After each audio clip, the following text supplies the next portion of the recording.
Usual wines are wines for the modern drinker. Usual has a red blend, my favorite, a rosé, and a sparkling white wine called Brut. Did you know that in the US, there are over 60 additives allowed by law to be used in winemaking? Usual doesn't use any chemical or sugar additives to enhance the flavors or stability of their wine. They are truly a clean wine brand. Go check out their website at www.usualwines.com and use my discount code RATCHET for $8 off your first order and try your first glass on us. HelloFresh lets you skip those trips to the grocery store and makes home cooking easy, fun, and affordable. HelloFresh offers convenient no-contact delivery to your doorstep for easy home cooking with the family. The recipes are easy to follow with simple steps and even pictures to guide you along the way. HelloFresh delivers fresh, high-quality, pre-portioned ingredients so you can make meals that are delicious and nutritious. Easily change your delivery days or meal plan preferences and skip a week whenever you need right on the app. I was just on the HelloFresh page and they have amazing meals on deck, like Parmesan crusted chicken or beef and cheese tostadas. Go to HelloFresh.com/Ratchet80 and use code Ratchet80 to get $80 off, including free shipping. Ladies and gentlemen, boys and girls, I'm taking off for the holidays, but I wanted to share with you one of my favorite episodes, Diqué. Enjoy! Ladies and gentlemen, boys and girls, you are listening to Ratchet and Respectable with Demetria L. Lucas. I have no life right now. All I've done for the past 2 weeks is pack copies of Don't Waste Your Pretty. I mentioned on the last episode that in celebration of the announcement of my upcoming film, Don't Waste Your Pretty, which is based on my second book, that I've been selling signed copies of my book for faithful listeners, readers, followers. I've been selling them on my website.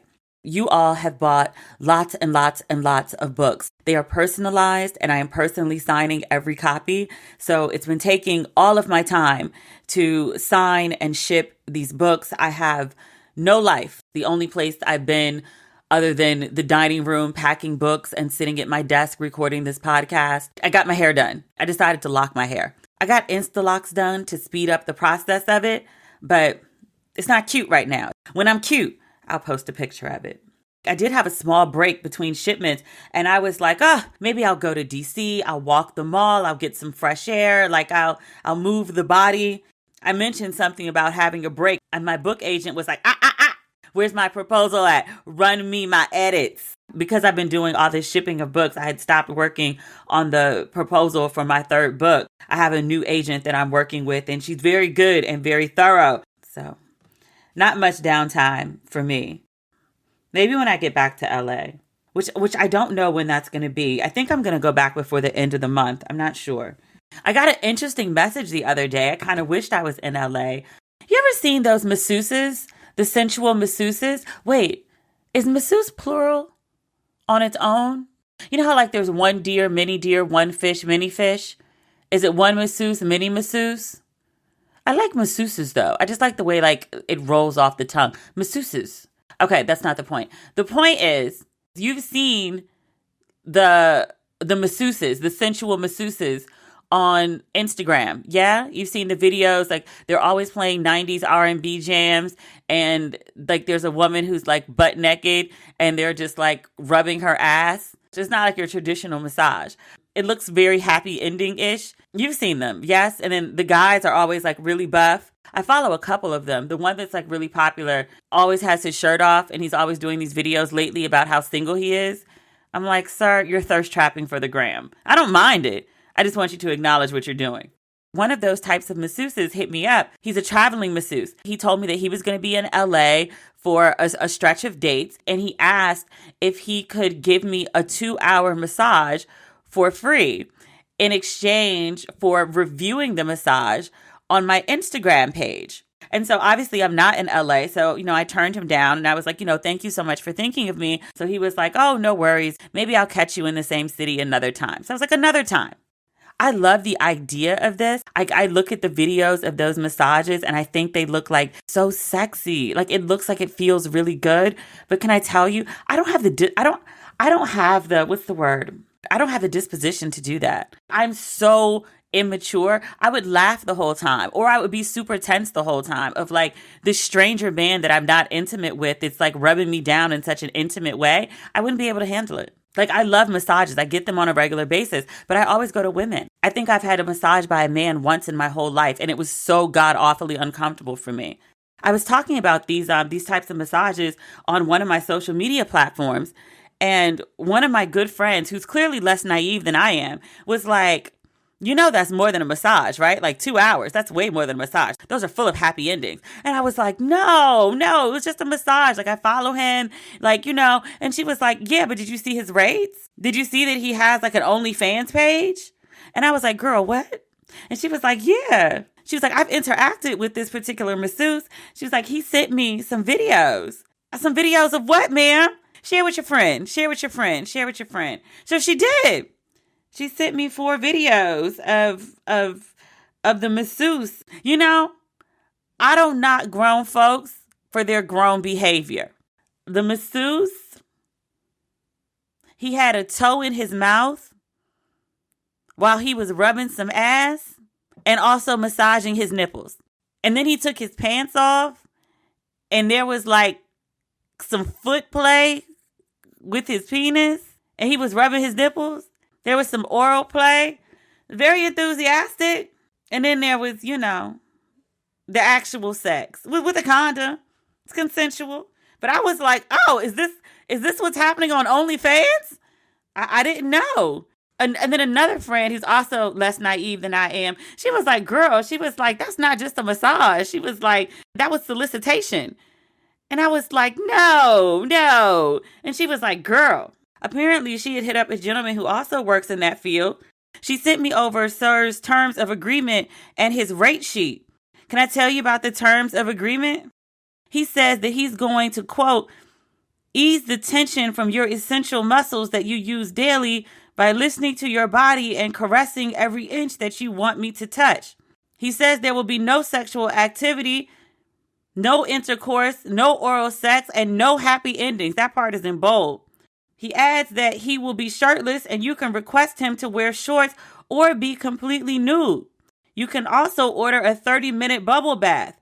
I will bathe you from head to toe, hair wash included, if so desired. He says, I will massage and rub you from head to toe, literally. If there is any part you don't want me to touch, inform me before or during, and that will be respected. Otherwise, I guess Sir is going to go for the gold. Sir also gives details about the bath. I will run your bath water with Epsom salt and sit with you while you soak. Then I will wash every crevice of your body. I won't be physically in the tub with you unless you get the platinum package. Girl, what kind of package are you speaking about, sir? I'm confused. And then we get to the rates. It's a full body massage for a minimum of 2 hours. For the quickie, he wears his shorts.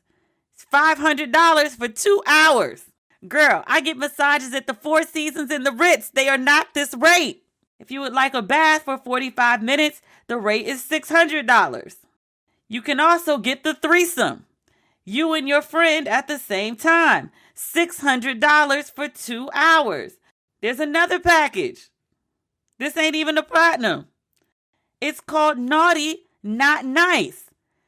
He says, I am nude. That is 1,000 American USD dollars dineros. There's another package. It's called Boyfriend for a Night. In this package, the gentleman also states, I am nude. This package, 1,250 American USD dollars dineros for 3 hours. With a bath for $1,500. He's a good-looking man. Very good-looking man. Very, very easy on the eye. He's like one of them snack ministry gentlemen. But he ain't no snack. He's like Sunday brunch buffet. He's a wide man, a brown man, a bearded man. Big hands. I didn't see the video of him, but the gentleman that I did see the video of, big hands and big feet. Big in other places as well. Even still, I had no idea that dick was this expensive. And I'm assuming there's dick, even though he's saying that dick is not an option, that there's no happy endings, that there's no intercourse, there's no oral sex. $1,250 for 3 hours of a massage. There better be something at the end of that rainbow. So like I said, I had no idea dick was that expensive. I thought dick was cheap on the open market. Apparently not. But maybe it's not dick. Maybe it's Diqué. I had an ex. This is my ex-boyfriend from high school that I'm still friends with. He's a very, very attractive man. Like, face of the gods, chiseled. Could have been a male model. Just chose not to go that route. Beautiful skin. I'm sorry, I'm getting distracted. First love of my life. Probably been chasing the high of him for the last 25 years. Whole nother story. It's a whole chapter about him in the upcoming book, the proposal of which my agent is browbeating me to turn in. You'll hear about it someday. That's not the point. The point is, he was like, women are always soliciting him for sex. And he was like, I was a hoe at one point, but I'm not a hoe no more. I'm somebody's father. I'm an upstanding gentleman. I'm not for the streets. He's trying to be in the domicile, the residence, the house, the home, the casa. He's not trying to be in the street. Unlike some married men, we're about to talk about one of them in a second. We're going to talk about this first, though. But he was like, these women, they keep throwing themselves at me. And he was like, my dick ain't cheap. It's Diqué. Sir is clearly out of his goddamn mind. For all his talk about it ain't cheap, he certainly did try to offer me some when we hung out. I did not oblige. Still reeling from the divorce at the time. I'm no longer reeling, FYI. But yeah, I had no idea that men were selling dick at this price. I was like, these are rates for vagina. That said, I am working on a story about women who have used the services of sensual masseuses, especially if you've had a happy ending of some sort or more. I would love to hear your story. Completely anonymous, no names, no identifying details. I just want to know what your experience was. No judgment. So if you are willing to share, go ahead and slide into my DMs on Instagram or Facebook or Twitter at Demetria L. Lucas. So if you're willing to share, please do. I want to hear your story. Before we talk about husbands that are in the streets, by which I mean you, Offset, I want to talk about Idris Elba. Congratulations are not in order for the Elbas. You may have heard rumors that Sabrina and Idris welcomed a baby boy recently. There was a website, the Black Magic Network, that was heavily promoting a story that Idris Elba had confirmed that he had 2 sons. This was at the Toronto Film Festival.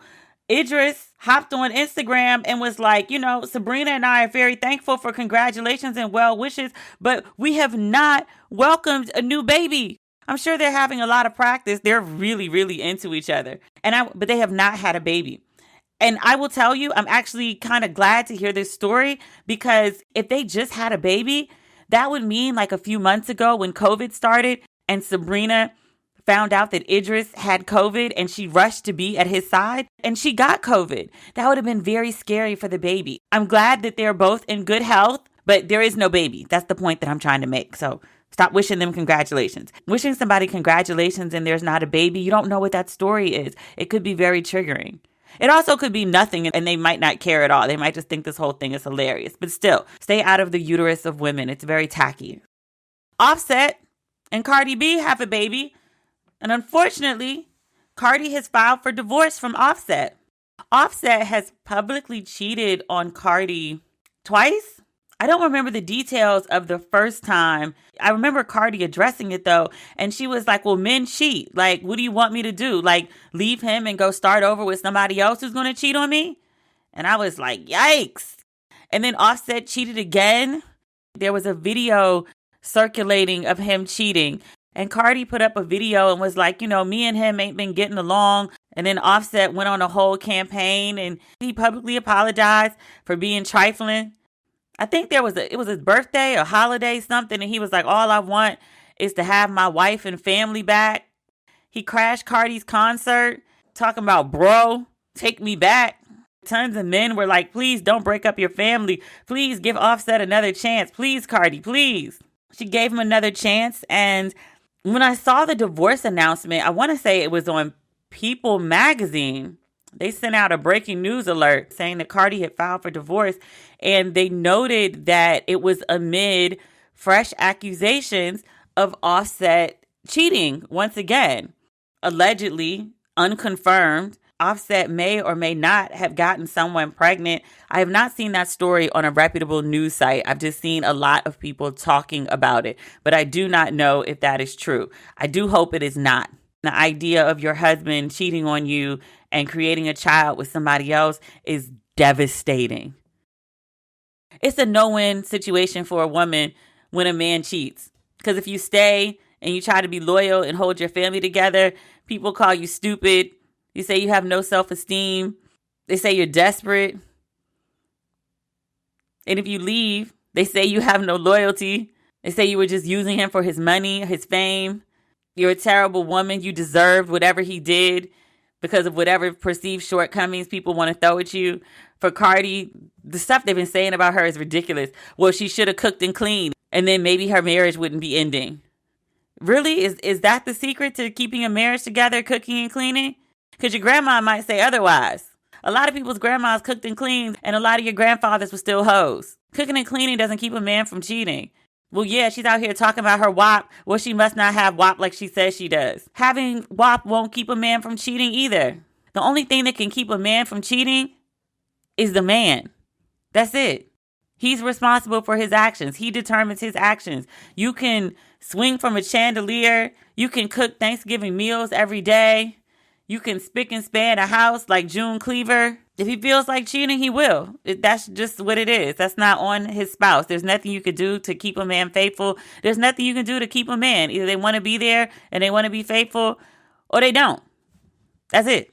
But I just feel bad for her. Like, I know what it is to try to do everything in your power to keep a relationship together, a marriage together, probably against your best judgment, knowing that people are side-eyeing you and thinking, sis, the fuck are you doing?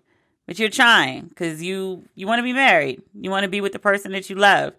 And you want to have hope and faith. And you don't want to be pessimistic. And you want to think, if I just give you another chance, you'll get it right. You'll understand the terrible thing that you did. And you won't ever do that to me again. And then they do it again. So some women will stay and take the infidelity. You know, it's not their deal breaker. For other women, it is. You're going to be judged either way, whether you stay, whether you go. So if I have any advice for women who are in that situation, do what brings you peace. And if your peace of mind is, well, I'm going to stay in this marriage and I'm going to keep this husband and we're going to have this intact family and that's enough for me despite everything else that's going on. Like if cheating really ain't a deal breaker for you, then it doesn't have to be. But if it is, make the decision that brings you peace. I don't tell people to leave their husbands unless they're getting their ass beat. That's the only time I ever speak up about that. But do the best that you can. That's all any of us are trying to do in this life. We're going to make a bunch of mistakes. We're going to fuck up a bunch of times despite our best efforts. But try very, very hard to keep your peace and to keep your sanity. Once you lose either one, they're very, very hard to get back. My best wishes are with Cardi B, which is undoubtedly a very difficult time. Offset is contesting the divorce, which I had a contested divorce. I filed, he contested. This shit dragged out for a year and a half. You know. I don't know about you, but I need the holidays to be especially comforting this year. And for me, that means giving intentional gifts that the recipient can use every day. And if they can cherish it for life, even better. That's why this holiday season, I recommend gifting Arrate. Arrate is jewelry for life in every sense of the word. Their pieces are real gold, so you can wear them anywhere, from your fanciest events to the gym, to the shower, to around the house. Arrate also makes gold more accessible by selling directly to you without the middleman markup, meaning you get quality metals and diamonds for a fraction of the price. And because gold never goes out of style, Arrate pieces come with a lifetime warranty. Whether you're gifting jewelry this holiday season or treating yourself, you can feel good about Arrate being ethically made with sustainable practices. And if you need more convincing, go look on their website. I'm obsessed with the X ring with the white diamonds and the halo diamond opal pendant. I've also been obsessing about the X cuff bracelet. I love a good cuff. Right now, you can get 15% off your first Arrate purchase when you go to arratenewyork.com/ratchet and use promo code RATCHET at checkout. That's Arrate, AURATE, newyork.com/ratchet. Promo code RATCHET for 15% off. Usual Wines are wines for the modern drinker. Each bottle is 6.3 ounces, a heavy pour, or about a glass and a half of wine. No more pouring wine down the sink when you don't want to finish the bottle. Because of the single-serve format and bottle design, Usual is always fresh. No more flat bubbly or stale rosé. Usual Wines are made from world-class AVAs like Napa, Sonoma, and Santa Barbara, and they're made with minimal intervention, zero sugar, and zero additives. The wines are low-carb and have 0 grams of sugar. Usual has a red blend, my favorite, a rosé, and a sparkling white wine called Brut. More on no sugar. Did you know that in the U.S., there are over 60 additives allowed by law to be used in winemaking? Usual doesn't use any chemical or sugar additives to enhance the flavors or stability of their wine. They are truly a clean wine brand.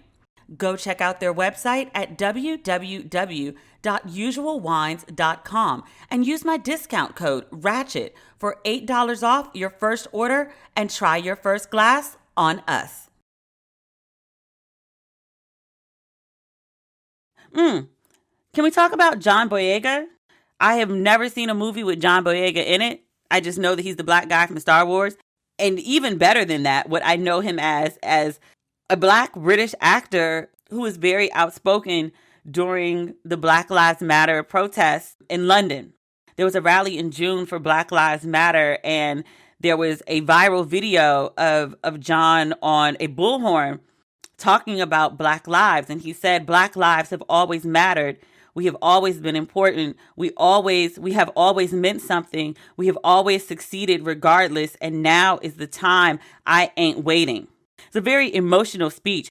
In that same speech, he said, quote, look, I don't know if I'm going to have a career after this, but fuck that.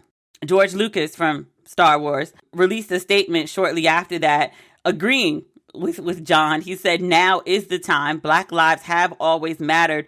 Black lives have always been important. And just for the record, George Lucas has a black wife, Melanie Dobson. He continues, Black lives have always meant something. The evil that is racism must stop.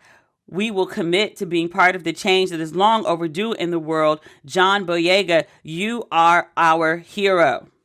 There's an interesting backstory to that viral video. John and his sister went to the rally, and again, it's like the middle of COVID, so they had their faces covered. John had no intention of being seen, of being noticed, of getting on a microphone. He's a black Brit. Black lives matter to him. So he was out there protesting as a citizen, not like the star of Star Wars, John Boyega. He ended up hanging out with the organizers. He'd reached out to them on Instagram. They were waiting for somebody else to come speak. And so they were like, hey, do you want to say a few words? And handed him the bullhorn. As it would happen, John Boyega has a bit of experience speaking off the cuff. His father is a minister. So apparently he channeled dad and went for the gold. In that same speech, he said, I need you to understand how painful it is to be reminded every day that your race means nothing. We are a physical representation of our support for George Floyd. We are a physical representation of our support for Sandra Bland, for Stephen Lawrence, for Mark Duggan. I don't know Stephen Lawrence or Mark Duggan. I don't know those cases. Are those British people? Or are those Americans and those are just names that I'm not familiar? Charge it to my head, not my heart. There are so many names. But this latest controversy with John Boyega, he has stepped down as the global ambassador for Jo Malone. And Jo Malone is perfume soap brand. It used to be like Oprah's favorite soap. When I was living in London, my parents came to visit. My mom made this really big deal about going to the Jo Malone store because it was Oprah's favorite soap. It is really good soap. All my fancy bougie friends have Jo Malone soap in their bathrooms. I got some organic eucalyptus mint. I got hippie tendencies sometimes. Anyway, for Jo Malone, John Boyega makes this personal video. He's riding a horse. He's hanging out with his family. He comes up with this whole concept. He sends it over to Jo Malone. Jo Malone is like, we love it. We're going to send it out to the world. Except to the Chinese. So for the Chinese ad, Jo Malone uses this Chinese actor and they have him recreate the exact scenes that John Boyega had come up with to showcase his interests and his family in London.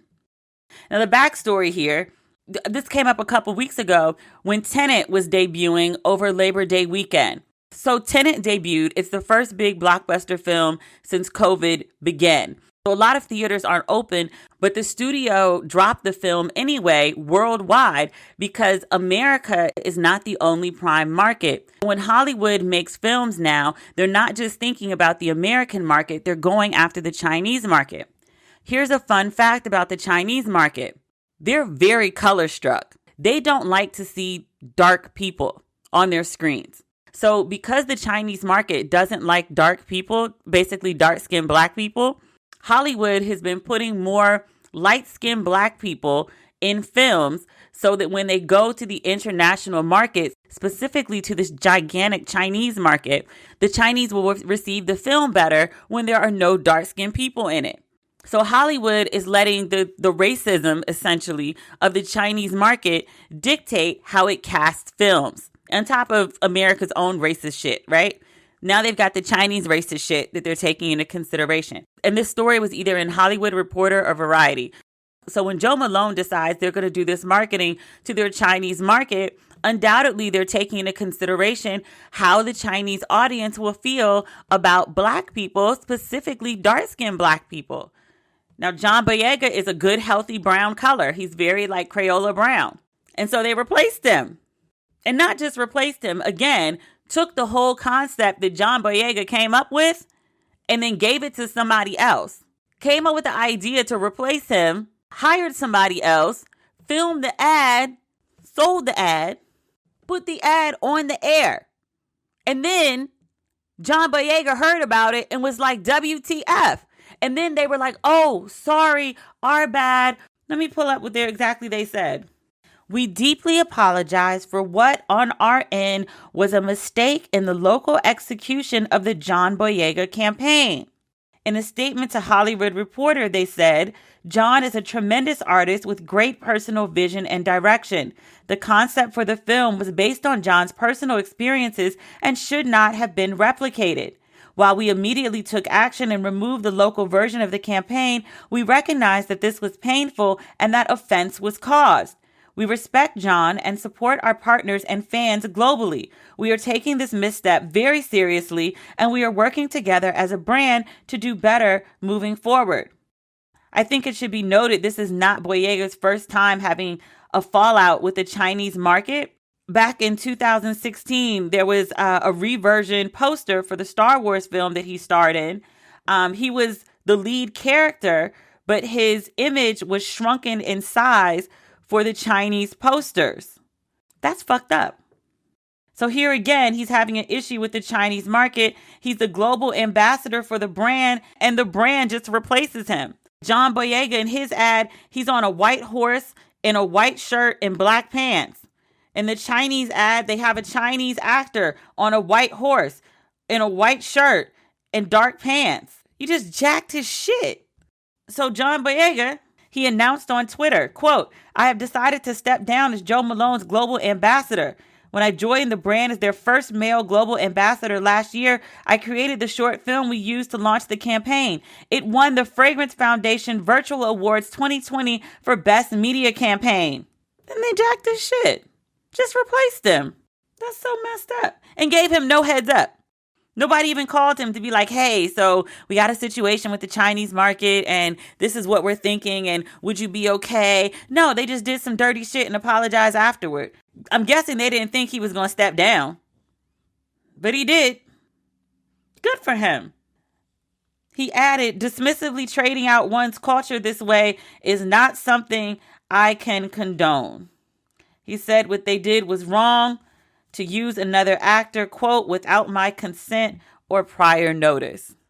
I appreciate a man who stands for something. Terry Coonan-ass Cruz, he would have been like, oh, well, they didn't mean anything by it. He would just took the check and ran. Checks are good. Don't get me wrong. I like a check. I also like to have my dignity. I like to be able to look in the mirror and not feel ashamed of the person that I am. John Boyega is not having that problem. He stands for something. I don't know his work as an actor. I hope he's a good actor. but I've read much about his character. As a man, stand-up dude. I'm sure there are many more campaigns in his future. He'll be all right. What else is going on in the world? Oh, the original Aunt Viv and Will have apparently reconciled. It's the 30th anniversary of the Fresh Prince of Bel-Air, and Will is reuniting the cast for an HBO Max special. And on his Instagram page, he posted a picture of him and the original Aunt Viv seated together having what looked like cordial conversation, which I was like, God is working on me, because I could not sit down with somebody who dragged me for the better part of 20 years. She done called Will everything but a child of God. She done talked about the man's wife. She done talked about the man's kids. Then talked about him like a goddamn dog for over 20 years. And now Will is sitting down with her, which, you know, I believe in forgiveness. I do. I can forgive. I can't sit down and talk to you after you've acted a plumb fool on my ass. I can't sit in the same room with you and Kiki. I might be able to give you a gracious, like, hey, how you doing when I see you? I don't have to be stank. But I can't sit down and Kiki with you after you dragged my ass and talked about my spouse dirty in public. I can't do that. And I'm like, look, even if everything she said about Will Smith is true, nothing she's ever said about Will Smith warrants her dragging him for 25 years. A clapback or two in year 1 or 2, have at it. But she's like, he's the reason I got fired from the show. Say he was. That does not warrant a dragging for 25 years. But they sat down. It looked like they were having a kiki. One of my readers was like, look, once you've sat publicly and listened to your wife talk about her entanglements on camera, what's to sit down with somebody who's been dragging you for 25 years? Like, really, what is it? At that point, what's there to lose? Like, you've already zinned up. You might as well just go full zen out. I guess. I also probably couldn't sit at the table and listen to my spouse talk about entanglements with somebody like half their age.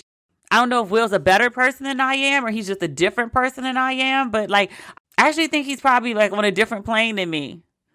And I respect the plane that he's on. And I think it's probably something that I should aspire to be able to, like, let ish go that far. Because my version of let ish go, like, I'm a Cancer. I can let ish go. I can.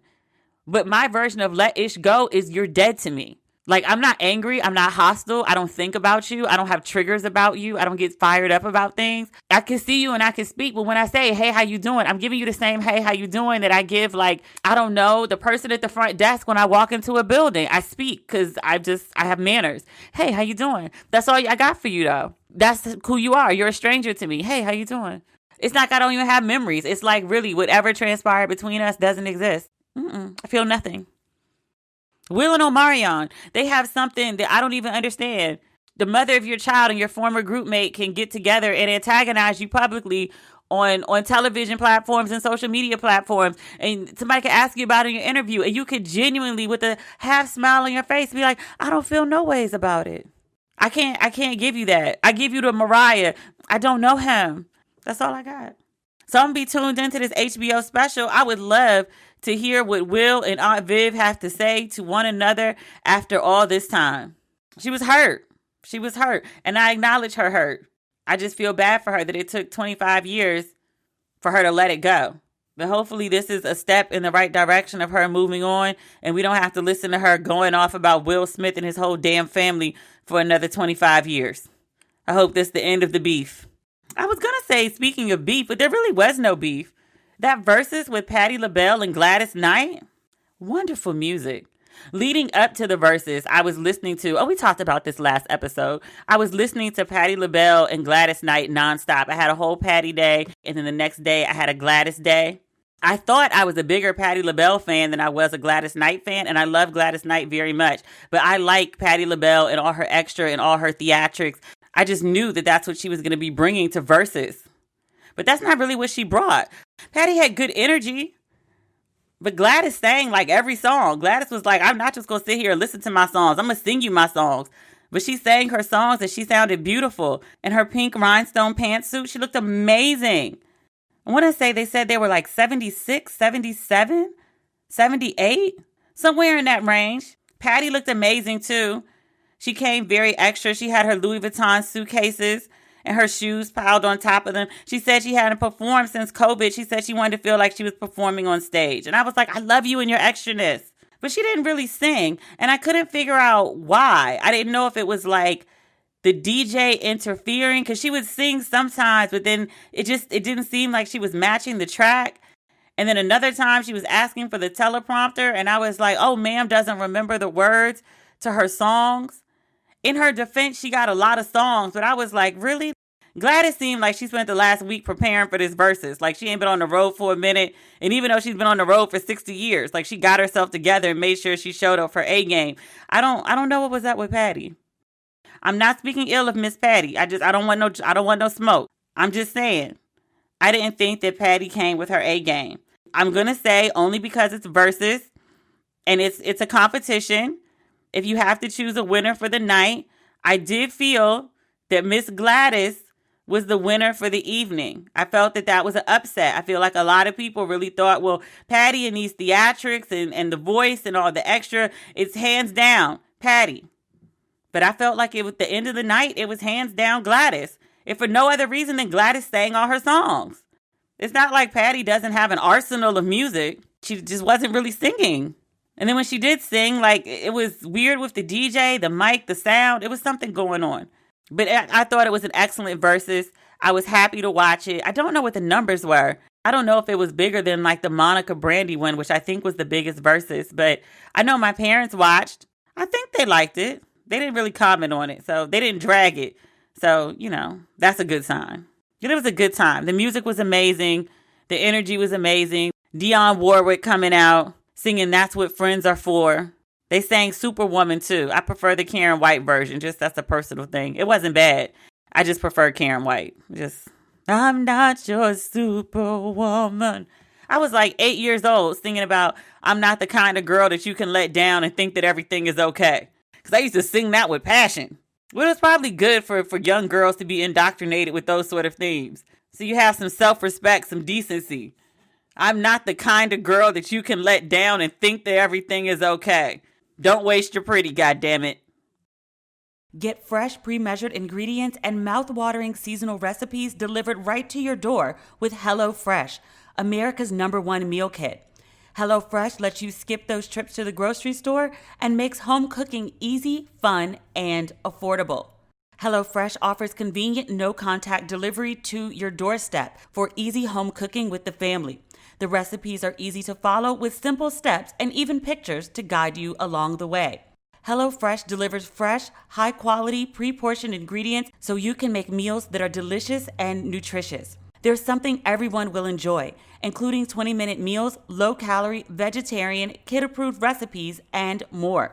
Easily change your delivery days or meal plan preferences and skip a week whenever you need right on the app. I was just on the HelloFresh page and they have amazing meals on deck, like Parmesan crusted chicken or beef and cheese tostadas. Go to HelloFresh.com/Ratchet80 and use code Ratchet80 to get $80 off, including free shipping. That's HelloFresh.com/Ratchet80, code Ratchet80 to get $80 off, including free shipping. What else is on our list? We need to talk about the Gillums. Andrew Gillum and his wife, RJ. Tamron Hall, the second season of her talk show, debuted on Monday, and it featured the Gillums. We've talked about Andrew Gillum many times.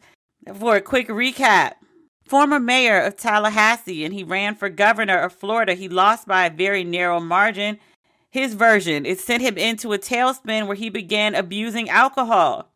Earlier this year, I guess sometime in March, right after things had shut down for COVID, he was involved in a scandal. Police were called to a Miami hotel room with a complaint of someone who had overdosed. That man was a male escort on the bed, and in the bathroom, there was a naked Andrew Gillum laying in his own vomit on the floor. There were many other things going on in that hotel room. Lots of drugs. There was some meth found. There were some sheets that were stained with what looked like bodily fluids in the pictures. There was a syringe of an injectable that's commonly used to keep an erection. There's a lot going on in that room. But Andrew and his wife went on Tamron, and they wanted to talk about what happened on that fateful evening. Now, I didn't think that they should have done the show. I've talked about Andrew repeatedly. I think when the incident happened, I said, this is messy. This is terrible, but it's happening in the middle of COVID, so it's not getting the attention that it would have in a typical news cycle. So maybe if he goes to rehab and minds his business and gives it a year, maybe he can come back and, have a conversation. Let's hear nothing from him, and let's wait a year and hear something from him after he gets himself together. But maybe at the 4 or 5 month mark, he released a video. He made it clear that he was sober, that he'd been to rehab, that his wife had not left him. And I said then, I was like, sir, it has not been a year. I do not have any interest in hearing from you. I would like you to please go away. And the year for me was not just an arbitrary time period. He hit his rock bottom. And I said at the time that whatever series of events happened in your life that led you to your rock bottom, you do not untie all those knots and make all the discoveries and do the full healing that you need to in 4 months to come back into public life. It takes longer than that. I've hit rock bottom, and my rock bottom wasn't nearly as bad as Andrew Gillums. And I think I said this then too, and it's worth repeating. Recovery, even when you're being intentional and healthy about it, is not just like some straight up arrow where you just put one foot in front of the other. And as long as you do that, you just go completely in a straight direction. You're talking about emotional issues. You're talking about mental issues. You're talking about psychological issues. You're going to have setbacks. You're going to take some steps forward, and some issues are going to occur. You're going to be on shaky ground because trying out this new way of dealing in the world and this new perspective in the world and navigating the world without your typical crutches is scary. When hard things happen to you, you're going to initially want to go back to your crutch. You're going to have to train yourself to rely on these new ways of thinking and doing that you've learned through your therapy or whatever healthy processes that you've been on. Like, it's one thing to learn, like, okay, this is what I should do. Theory is one thing. The application is another. So when you go out into the world and you encounter things that are adverse, you really have to put those theories to the test. You really have to put them to application. And it's not easy. It's just not. For whatever reason, Andrew Gillum decided to fast track the process into getting back into public life. He did a social media video a couple months ago. And then on Monday, he and his wife appeared on Tamron Hall. And that episode, they were promoting it like it was like a heavyweight fight on pay-per-view in the 90s. Like, Tamron was doing interviews about the upcoming interview. Like, it was heavily, heavily, heavily promoted. And I have a guest for this episode that's going to talk a little bit about that interview. She's a crisis communications professional. I had my own thoughts about the interview. I'm speaking as someone who's had a publicist, who's dealt with some social media dragging. When I announced that I left my husband, it made international news. It made Page 6. It was bad, but none of that compares to what happened to Andrew Gillum. People get separated every day. People get divorced every day. Elected officials are not always found passed out naked in their own vomit on hotel room floors in Miami every day. Pictures like that do not circulate every day. So he has dealt with a whole lot more and is trying to make a comeback a whole lot faster. I wanted to talk to a professional about her thoughts on that. But before we speak to her, I do have thoughts on that interview. Mostly, I couldn't figure out why he was up there. If you watch the interview, there were so many holes in that story. Just some like basic things that just didn't make sense. He says that the guy who OD'd, whose room he was in, he called him a friend, and then Tamron corrected and said he was an associate. He said the guy was someone he'd met a couple months prior. He was a fan. They exchanged numbers. Andrew had been out drinking, waiting for, I guess, his family and friends to get in town because everybody was coming in town for, I think, a wedding. They were all staying at a house, but he got there early. So he hit this guy up, and then he went to a hotel bar to meet him. And I was like, who is this man again? Like, you calling him a friend or associate, but like, this is your boo? This is your side dick? I'm not clear. I don't understand. Okay, so he goes and meets this guy at the hotel bar, and then Andrew implies that the guy spiked his drink. He says the guy gave him a drink that was already prepared, and then he doesn't remember anything about the rest of the night. And I was like, oh, okay, so you're not even going to try to explain how you ended up naked on a hotel room floor. You're just going to go with the I don't recall. That's convenient. So he has plausible deniability about sex, but then he also just jumps out there. Tamron's like, well, I'm not going to ask you if you're gay because that's not the point of this story. That's not like what I'm trying to bring up. And then Andrew gives this explanation and he jumps out and says, I don't identify as gay, but I'm bisexual. And then I'm just like, but why are we discussing your sexuality if you're saying that you didn't have sex with the male prostitute that you were in the room naked with? Like, I didn't have sex with a male prostitute who I was found naked in the room with. I was like, I feel like you're insulting the good common sense of the people you're speaking to, sir. And then, like, now you're telling us that you're bisexual, which, you know, okay, your wife's fine with it. She says that you told her long before the wedding happened. That's between y'all. But I'm just like, the story doesn't make sense. Andrew's wife is on, RJ is on, and she's like, yeah, like, I was so worried about him. Like, I called his phone 50 times. I thought he was, like, you know, dead in a ditch somewhere because this is not his behavior. This is not what he does. And then Andrew says the police drove him back to the house that he was staying in. He said his wife was upstairs in the bed, dead to the world sleep. He couldn't even wake her up. He was like, all right, well, she's knocked out, so I'll tell her in the morning. So you called your husband 50 times. You think he's dead in a ditch somewhere. And then you just go upstairs and go to sleep? Huh? Without giving too much information away. Because, you know, I really try hard not to, like, drag my ex. Plenty of times he didn't come home. The first time that I woke up at like 7 a.m. and he wasn't there, I was like, oh my God, something must have happened. Like, he must be dying in a ditch somewhere.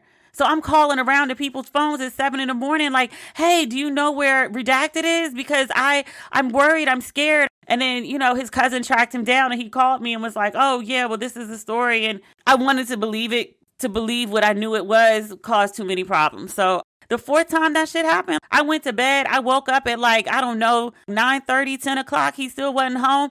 I didn't call nobody. I ain't think about it. Somewhere around 12 o'clock, I called my mom and was like, yeah, he ain't come home again. And I was like, I don't know what to do. Like, it's noon. Like, you know, am I supposed to call around? I mean, it's not like it's the first time. And so she was like, call his father. He'll find him. And I was like, yo, his father doesn't even live in New York. Like, you want me to call his father and tell him? And she was like, yeah, call his father and tell him his son didn't come home. The father will find the son. So that's what I did. I texted his father and was like, hey, you know, your son didn't come home last night. I don't know if something happened to him. Have you heard from him? 15 minutes later, his son called my phone and was like, hey, so this is what happened. All right, sure, whatever. I slept my good 8 hours that night. REM sleeping the whole 9 yards. I put my face mask on and everything to make sure I slept uninterrupted. I wasn't going to wake up with the sun. I slept peacefully. That was like the fourth, fifth time that happened. 8 hours of sleep with the blackout mask. So you telling me he doesn't usually do this, but I went upstairs and went to bed? Story doesn't make sense. I was also confused about why Miss Gillum, I'll tell you a story about that in 2 seconds too. I was also confused on like why she participated in this. I mean, we've seen this 50 million times before. Like these elected official husbands go do crazy shit. And then they do these TV interviews talking about the crazy shit that they do. And then the wife sits there next to them, basically absolving them of their shit. Everyone stops listening to what the man says. And they look at the wife and then they have all this commentary on like how the wife just looks sad and pitiful and her body language. We talked about it with Kwame Kilpatrick and his wife. We talked about it with Bill Clinton and Hillary. Was it Weiner? Did Weiner's wife spit with him? Huda? What's her name? I think she did one of the times. He had a couple scandals. But it's so many men who've had scandals. It's so many wives that sit up there next to them. John Gray, his wife, she got on stage, took the mic, and was talking about strange women coming for her husband, speaking to the 16-year-old boy inside him. She was his rib, rest in brokenness. Ma'am, you making shit up to defend this man now. Really? But I always feel so bad for those wives. I'm just like, I mean, I guess that's a part of marriage. Like, if you're not leaving, then you got to do your wife duty, which is to, you know, be one with your spouse. They take the heat. You take the heat with them. Y'all in this shit together. I mean, that's technically what marriage is.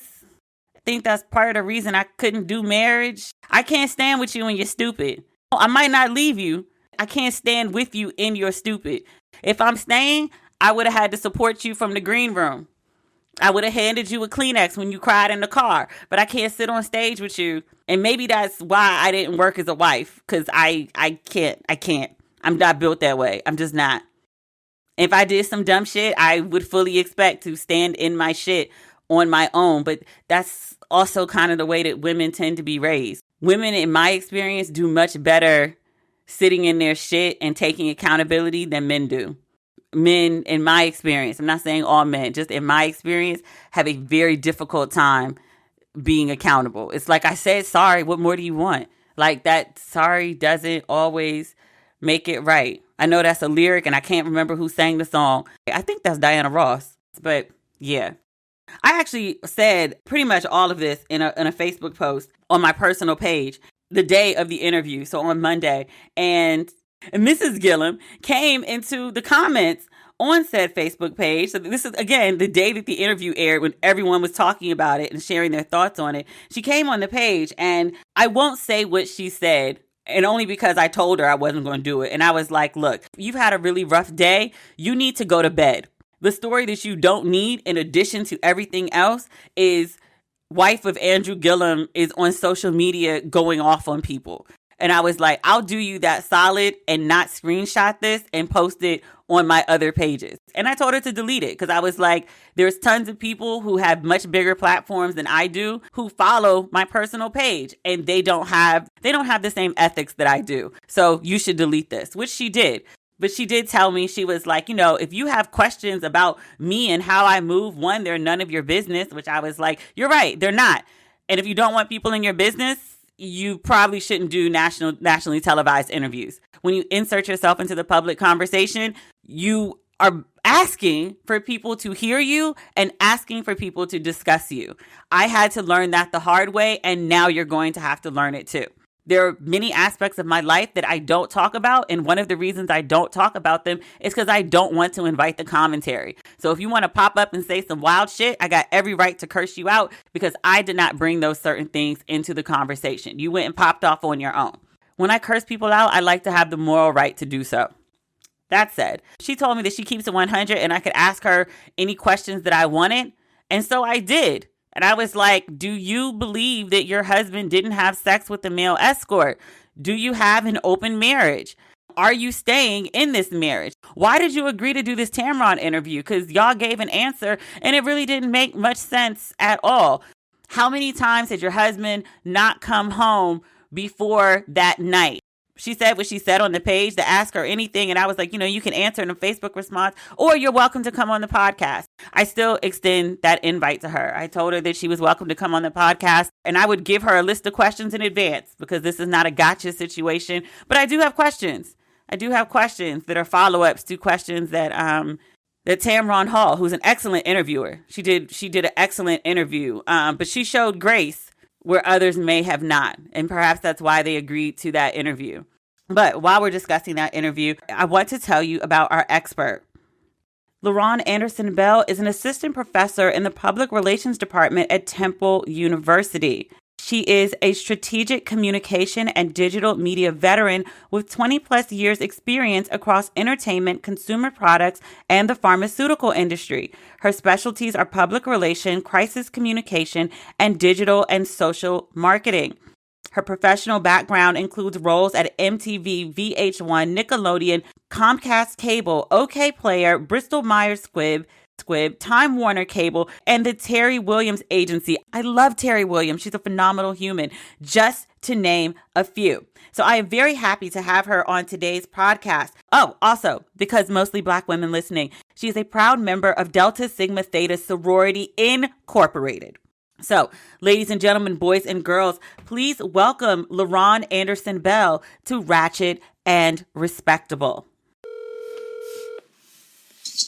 Hello. Hey, this is Demetria. How are you? I'm great. How are you? I'm awesome. You have a lovely speaking voice. Oh, thank you. You're very welcome. I have so many thoughts about this interview, and I was reading your notes, yeah. And my thoughts are, for someone who's been in the public eye, I haven't had a scandal of like this magnitude. I've been dragged before. Right. And then also, I've had publicists, and so my publicists give me advice about, how I should handle things and interviews I should do and not. But I wanted to talk to someone in the business who knows this world, who can give some insight on what this interview was, like what you thought about it. Should it have happened? What were your thoughts when you first heard that the Gillums were going to be on Tamron? Honestly, I missed the news. I missed the news that it was happening. I do hear about Tamron Hall news pretty often because she's a Temple alum, and that's where I work. So I heard about it kind of as it was happening. And then I thought, oh, God, this could go a number of different ways. You make a decision to do something like that based on an interest in rebuilding your reputation and your brand. So my take on it is that this was what he's trying to do, that this is the first step in kind of, I don't want to say making amends, but sort of announcing without saying it that he hopes to, restore his reputation and perhaps re-enter the political arena. And this is a weird question because I feel like maybe like 10 years ago, if you'd asked, is there redemption for something like this? The answer would be automatically no. Now it could be a maybe. Right. Well, here's the thing. Like, even if it had been 10 years ago, it depends on who was asking, right? Okay, in a media crisis, definitely apologizing to the extent that you can legally and telling the truth as transparently as you can, again, to the extent that it's legally feasible, that's often the most effective strategy for just diffusing the media controversy. If I tell you the dirt, there's nothing to be dug up. If I tell you what happened, if I come clean, there's no dots to connect, there's no gaps to fill in, and then things will evaporate from the news cycle. And a lot of politicians have, or just public figures, have used that approach to kind of, inoculate themselves a little bit and kind of make their way back. And there's really no shortage of politicians that have been embroiled in sex scandals who were able to return, if not to their old job, at least to public life. You think about Bill Clinton, for one, right? Obviously it hasn't impacted the current president, but, even lower level offices. We don't even have time to list all the congressmen and governors and state reps who've all had their share of sex scandals. Remember Jim McGreevey, governor of New Jersey? Remember that whole thing? I remember him. I remember, was it Anthony Weiner? Weiner, that's what I was thinking about. Yeah. Yeah. So the thing is, I think if that's what he wants to do, if he does want to make a political comeback, then he has to address it publicly in order to even create the foundation to win back people's support. He's also pretty young. He's got plenty of time to get his feet back underneath him. And while he didn't apologize per se, I think the conversation they had, he and his wife, RJ, I think the conversation they had, it looked to me like the beginning of trying to reestablish their reputation on their own terms now that there has been 6 months of scandal and chatter and rumors. You've got the Florida rumors, you've got the political rumors. There's just been a lot of talk, and they hadn't had the chance to say their piece. Do you think 6 months was too soon? I don't think it was too soon. There isn't really a right time to do it. He's not running for anything right now. And I also don't know how long the negotiations went back and forth to do that interview. It could have been that she approached them immediately. If he had let more than a year pass, I think that would have been it's time to hang it up. I think the clock was ticking on how long he could wait to address it. But I don't think making a comeback is out of the question. Because like you were saying, things are different. Although political sex scandals aren't new, things are different just in terms of how we view manhood and how we view sexuality and how we view entanglements and how we view, what goes on in people's houses and what goes on in their bedrooms. And I mean the general we, but I also mean the Black people we. Our community can be very, very unforgiving and very conservative about things like this. And I think we're also changing a little bit as well. I think Black men in general are given a lot of grace when they make mistakes. And I also think about people like Chrisette Michele, who performed at inauguration and then her career was obliterated. But the Black man who also performed with her, I don't even know his name, but he didn't take that hit. But Steve Harvey went to the White House, and Steve Harvey, he's fine again. A bunch of ministers went, they're fine again. Which convention was it? Brian McKnight performed at a Republican convention. It wasn't Trump, but yeah, he got some backlash. But he, I mean, Chrisette Michele sounded like she was suicidal. I agree that there are definitely situations where Black men are giving grace. I mean, like, just looking at gender stuff, of course, right? And there's excuses made for ego, and there's the kind of, well, it's hard enough for them already. And there's just like a lot of the ways that we're socialized as Black women and as a community to protect men in our community. And that doesn't often get extended, at least not as frequently or as fully as it should to us. I mean, that's just objectively true. But he's got, I mean, a trailer load of things going on right now. And when you look at people's reactions to the incident itself, not so much the interview, because that's a whole other conversation, but the actual incident, right? He's found drunk, naked, passed out in a hotel room with a male escort. There's meth, there's liquor. A picture of the scene was leaked. You know, he's laying in his own vomit. Like, it's just a mess. The whole thing is a mess. So people are reacting to all of that. And although there were, from what I understand, rumors about his sexual orientation for years, we didn't know publicly, at least not like everyone, until yesterday. How do you think his admission that he's bisexual will affect his chances of being reaccepted into politics or a public field, a public occupation? I think it remains to be seen. You know, a number of scandals come to mind for me, not with Black politicians, but with white politicians who were outed as gay, probably similarly, if not worse, you know, types of scandals. I think it's different for Black politicians. I think second chances in general are not extended to Black and brown people. I think that we are always kind of auditioning for a role all the time. I mean, I don't mean that to be overly dramatic, but just the audience of people watching and waiting for you to misstep or miss your line or miss your cue, it just never goes away. And so I think in his situation, I do think there's potential for him to make a comeback, but I think that there would have to be the will of his constituents, especially his Black constituents, to show him that same kind of grace we were just talking about. That's going to be the determining factor. I mean, you and I mean, unless he runs for a national office, you know, federal office or something, you and I aren't going to be voting for him. I know it's trifling to always make Marion Barry the go-to. And you know, I'm a DC girl or a Maryland girl, so like, yeah. I didn't know that. I think when I first became aware of you, you were in Brooklyn, and I didn't remember whether you were a Brooklyn transplant, so on and so forth. But can we just talk about how Marion Barry was reelected, I think twice after his scandal, which was every bit as shocking. And I know it's like, you can't be talking about Marion Barry. I know that. But I do know. But, you know, his scandal was every bit as shocking as this one, potentially worse, given that, you know, these are federal charges. And his talking about, you know, who we give grace to, his knee-jerk reaction was to blame his ex-girlfriend, who, you know, granted she was an informant and she convinced him to go to the hotel room. She didn't put the cocaine in his nose with a crack or whatever it was. Oh, it was crack. You know, it was crack. Right? It was crack. It was crack cocaine. Yeah. She didn't light his pipe. She didn't make him inhale. I'm actually surprised more people didn't bring up Marion Barry when this first happened with Andrew Gillum.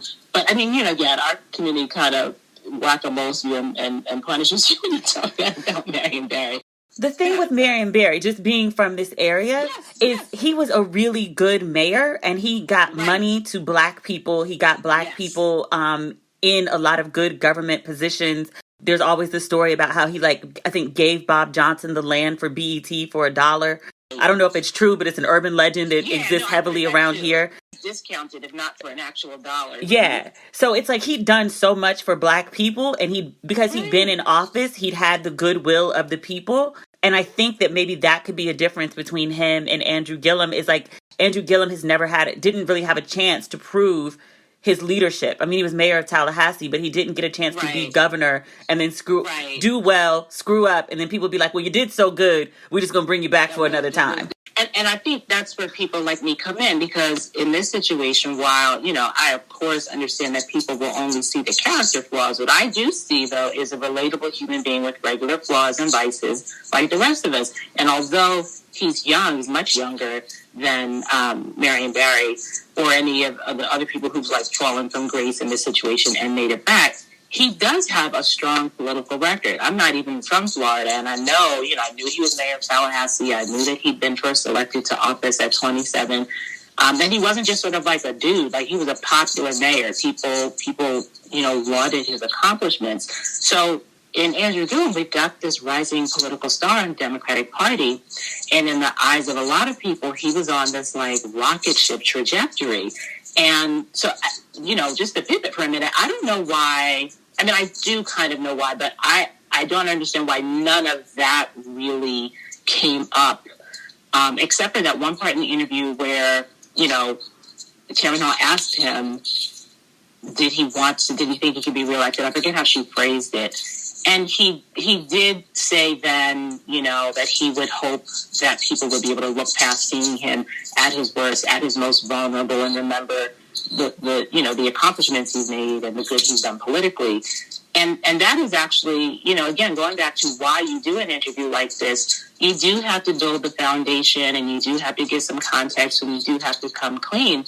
But I honestly can't understand how the talking points that ended up in the broadcast, I can't understand how most of them were agreed to. I'm not sure he's working with a dedicated media crisis expert, and that's not shade. I just, that's what's required here. Not your publicist, not your manager, not your lawyer, not your mom, not your wife.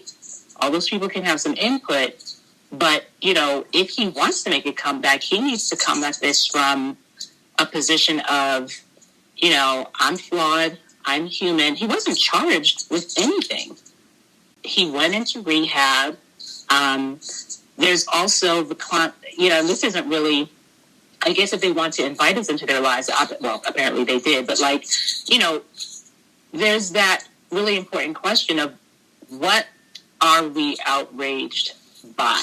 And I'm not even asking rhetorically. So he admitted to being an alcoholic. He denied taking any drugs.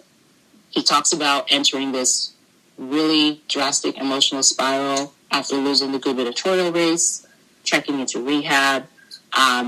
So there's a lot there just on that alone. There's race, there's sex workers, there's drugs. There's the implication of infidelity, although we don't really know that he was naked and there was a sex worker there. So kind of infer, even though he said otherwise. You mentioned it in your post, like the whole thing of how he ended up being there, and this was someone who he knew was a friend.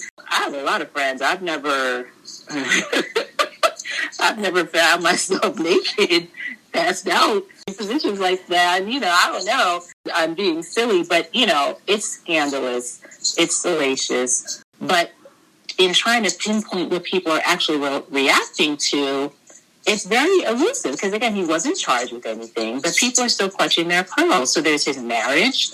People are like, oh, he did his wife dirty. He got caught out there, in this condition.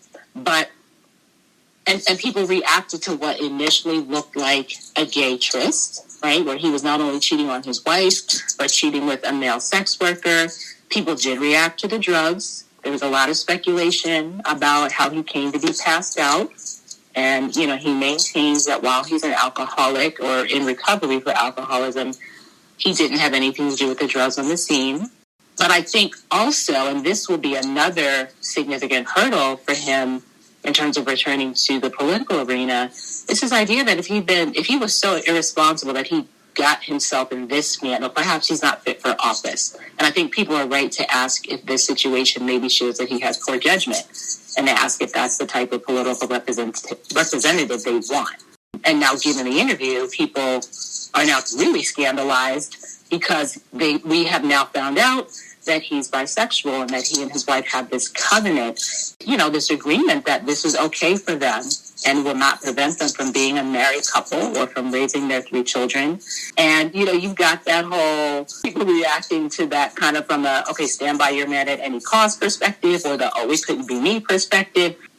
And with the exception of his judgment, none of this has to do with his political record. None of it. I'm going to tell you what I thought about the interview, but I want to know what you thought about it first. I thought that I don't see any evidence that he's working with like a dedicated media crisis expert. I see a lot of heartfelt talking points, a lot of, I'm human. I saw a very interesting human interest story. I did not see what I would have coached someone to say or do as a crisis communication moment. And I also felt that he lost control of his talking points with the whole explanation of, this person was a friend, and, these are the things that you do when you meet up with a friend. And that was kind of off the rails. I think it was all over the place, but I also understand that it was edited. I know that what we saw isn't the raw footage start to end, but what we did see was disjointed. One of the ways that you kind of keep your arms around that and keeping control of your message is that you have talking points, and you don't have to be a jerk about it, but you kind of exist in a couple of different discussion areas that they would have certainly touched on before. Tamron Hall is a professional journalist. She's not going to come at you with a lot of gotcha. She did have some facial expressions and some body language that maybe, added a little bit of flavor to what she was saying versus what she was, doing, kind of like a wink. But I felt like it was disjointed, and I'm not willing to believe that was only because of editing. If this was your client, what would you have encouraged them to do differently?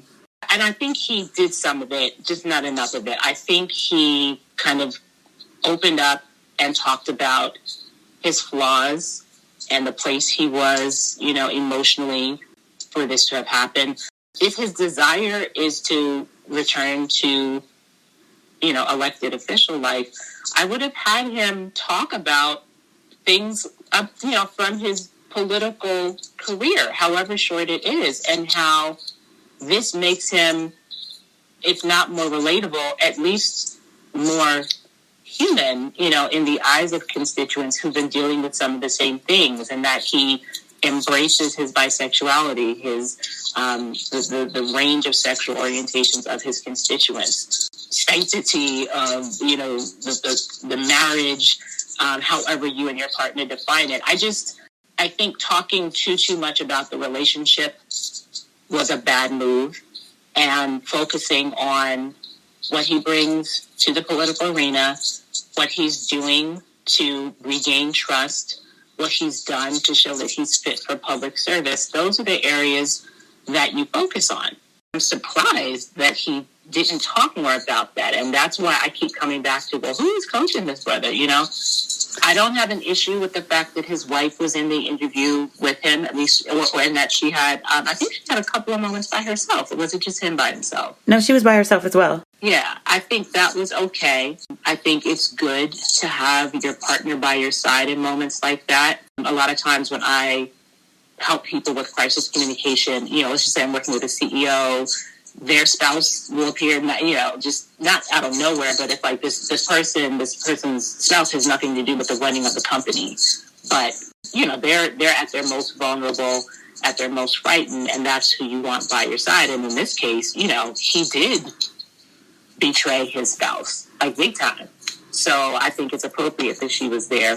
I feel so weird about the spouses being there, though. I mean, because it is like you say, like the spouse is there and the spouse serves a function. But I'm always just like, what is really going through that woman's head? Because the women always look like a deer in the headlights. Right.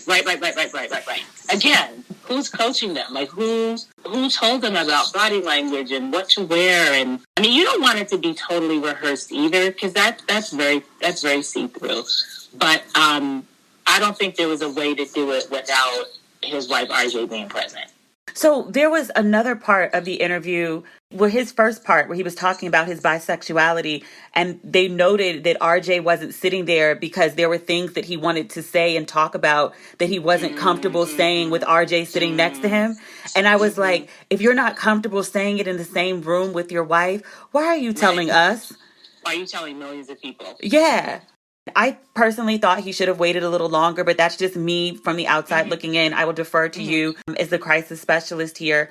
But I just kind of thought that this whole thing happened at the beginning of COVID. And so it didn't get the media coverage that it usually would have. And then people had really not been thinking about it. I mean, it's a global pandemic and a racial reckoning and hurricanes and wildfires. So for them to pop back up, especially as like the season opener of Tamron's show, why did you agree to do this when no one was thinking about it or talking about it? Right. It's like the epitome of like nobody, absolutely nobody, Andrew Bill. I'm bisexual, it did seem to come out of nowhere. But that's the piece that's a little bit of a mystery to me as well. I don't know how long they negotiated this. I don't know whether he has an announcement that he's going to be making soon. I can't imagine that he's running for an office that we wouldn't have heard about. Like, some sort of, I don't know, like alderman. I don't know. But my point is, like, I don't think that he's about to announce a run for anything. So the timing is curious. I probably would have waited until after the general election, but I wouldn't have pushed it past the end of this year. Put it in 2020. That was the crazy year. We're moving on to something else. Right. So, to be honest with you, because you don't want to be a distraction to the party, I can only assume that he's not just looking to not have this as the footnote for his life. I have to assume that he's interested in some sort of political future, because otherwise you really have no reason to give an interview, right? Like, just be quiet and move on and live your life and, I don't know, go open a McDonald's franchise or something and just, lay low. So the fact that he's doing this so publicly says to me that he is hopeful that he can, and, sort of be redeemed in the eyes of the public. So, okay, there is that.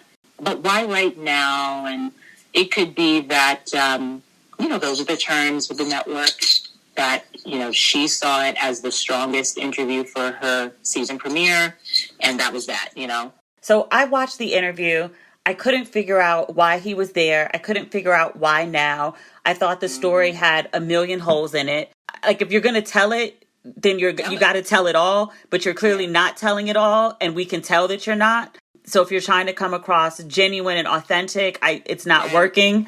The thing, like, you have to communicate convincingly, and that's another thing. And, again, you don't want to sound like you're reading off of a script, but I don't care if you're just talking about a ribbon cutting at a bank. You rehearse your message.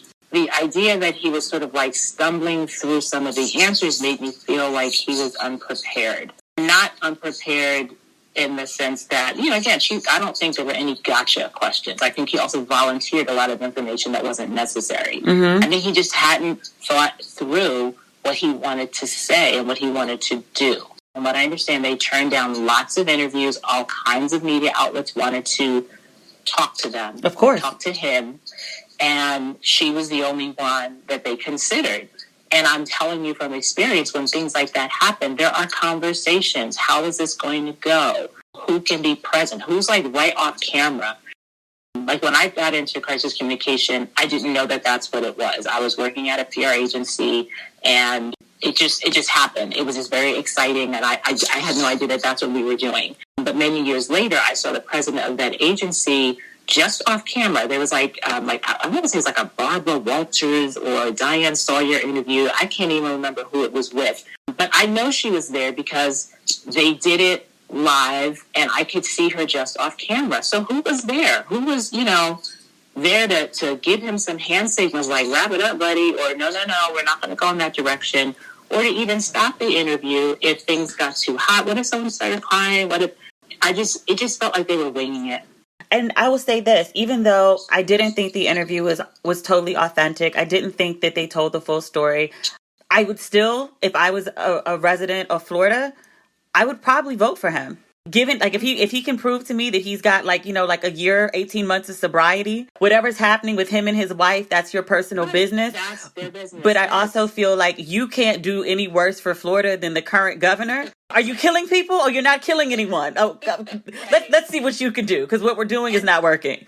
What we're doing is not working. And of course, you don't want to be elected because the other choice is just so horrific. But at the same time, he's proven that he can do a good job. And that, that I mentioned already should have been a talking point. But, to your point a minute ago, most of the stuff that we're reacting to is really none of anyone's business. And so you can't just act like it didn't happen because it was exposed so publicly. But you're allowed to say, and he did say that to a certain extent, but really emphasize, this is between me and my wife. This is between me and my family. And he can also credibly say, there's never been anything like this before. I have heard some rumors, but not rumors about scandals, just rumors that he had, that they both had extramarital relationships. And again, that's their decision.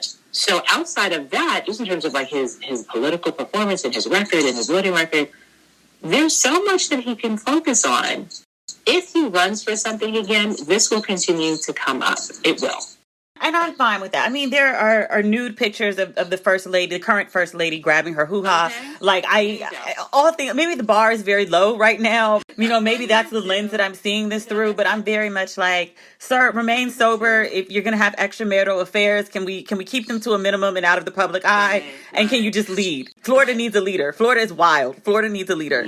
I mean, I acknowledge that we as Black people should never look to other communities for validity or examples of how to behave. But again, there's no shortage of prominent white male politicians who have been embroiled in just as bad or worse. And many of them just sort of kept a low profile for a little bit and then were allowed to, shake it off, no pun intended, and get back to life as a public figure. I think that at a minimum, Andrew Gillum deserves that chance. He mentioned that he believes people should get second chances. And I do think that in the big scheme of mistakes he could make, I don't think that the outrage people are feeling or expressing matches what happened. It's gossip worthy, but that's about it to me. I wish him and his wife the best. I didn't particularly care for the interview. It was interesting. It was good TV, but I hope that they keep a lower profile and just focus on doing the work. I think that's the best thing for him. I mean, like you said, you've had a publicist before, and the thing about PR, it's like, not to make it overly lofty, but like I always make a comparison to the medical profession. We all have a primary care doctor. But we also get sent to specialists when we need specialty care. I don't want my primary care doctor to do any brain surgery, any cardiac, anything, right? Or any orthopedic. I will go to a doctor who's trained in that. And so even if he has, political handlers or people in his ear about his image, he needs somebody who is specifically, like astute in helping to manage your way through something like this. And he needs that person at least on hand for the next time he runs, if that's his choice. I think he can do it. I think when I say he can do it, I think he can put it behind him. Yeah. I have no skin in the game here. It's just my opinion, but I don't think it's impossible to imagine a world where this is just sort of like a footnote and not the top footnote. I mean, one of the things that my grandmother, may she rest in peace, used to say all the time is just keep living. Like, you never know where the story's going to go. Mm-hmm. There's so many places that I have been that I never thought I would be where I am. There is grace for those that seek it. What your grandmother said is absolutely right. But he's also a visible person who has to be careful. As a visible person, just by default, and this isn't about being a role model or anything like that, you're a target for public scandal whether you invite controversy or not. There's no off switch. And if you fail to acknowledge your visibility, you really become your own worst enemy. One thing I often tell my younger clients, especially when I've worked with recording artists and pro athletes, people who go from like toiling to get put on, as we say, to suddenly being there. Like yesterday you weren't famous and today you are, because it does happen just like that sometimes. And what I say is like, you're not who you were, so you can't be yourself anymore. And I don't mean that to be cryptic, but like yesterday you could do certain things and today you cannot. You simply cannot. If you have a friend you hang out with who maybe keeps weed in their glove compartment, then you can't ride in that person's car anymore. Doesn't mean that you can't be friends, but maybe you drive. So you have to be much more aware of these situations that you could get caught up in. You know, that last point I was making about his judgment and all of that. People want to make it about character, and I think the only thing that's like, I'm sorry, my dog is barking. I'm sorry about that. The only thing that could really stick is that his judgment is just flawed, and that might be something that his opponents would really focus on. But I think if you put like a couple years between the incident and him running again, you can say that, you know, like that was many years ago and many therapy sessions, and I'm a different person then with God's grace. He should. That's exactly the way to come at it. All right. Well, thank you for your insight. I really appreciate it, because I was like, I mean, I have thoughts, but I was like, let me call the professionals. It's my pleasure. It's an interesting situation. And if you ever, you know, have thoughts about other situations, give me a shout. I'd be glad to talk to you. Thank you very much. You're welcome. Have a good one. I'm going to take her up on that offer to come back. Now we have an official person that we can call on when we are confused about how people are handling their public crises. So that is our podcast for the week. As always, thank you for tuning in. Greatly appreciated. If you need some Ratchet and Respectable in your life between now and the next episode, you can follow me on social media at Demetria L. Lucas. That's on all platforms, Facebook, Twitter, and Instagram. I don't know how many copies of Don't Waste Your Pretty are still left. I might bring it back at another time, but I'm done for now. I appreciate everyone who purchased a book, but I need a break from signing, y'all. I need my life back. Also, I'm trying to get copies of my first book, A Belle in Brooklyn. I didn't self-publish that one. That was on Simon & Schuster, so I've got to jump through some hoops to get copies of that book, and I'm trying to work on the audio of it as well. That might be a little easier than getting physical copies of the book. I will let you know about that. But yeah, I think that's everything. If you enjoyed listening to this episode of Ratchet and Respectable, please subscribe on whatever platform that you're listening to this podcast on. We'll talk again next week. Okay, bye.